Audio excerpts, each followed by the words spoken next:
म्हजें नांव अमिना, हांव मुंबयच्यान येयल्या.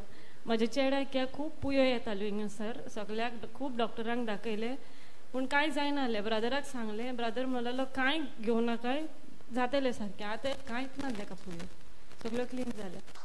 सेकेंड म्हज्या आर्मपिटान लांब येयलेले आनी डॉक्टरान सांगलें गेली जाल्यार दुखो लागले ते खूब. ब्रदराक सांगलें दुखता म्हणून. ब्रदरान सांगलें रिपोर्ट कर. तो रिपोर्ट नॉर्मल येयलो, कांयच जावंक आनी सेकेंड म्हाका एसिडिटी प्रॉब्लम आनी खूब जोवता, जेवंक जायना, कांयच तिखट खावंक जायना, कांयच खावंक जायना. मागीर डॉक्टरान सांगलें तुजी एंडोस्कोपी करची पडटली म्हणून. मागीर ब्रदराक सांगलें, ब्रदर डॉक्टरान सांगलें एंडोस्कोपी करूंक जाय म्हणून, कांय खावंक जायना म्हणून. ब्रदरान सांगलें कर तूं म्हणून. रिपोर्ट येयलो नॉर्मल, कांयच ना, कांय आल्सर ना, कांय ना, कांय ना. थँक्यू म्हणटा.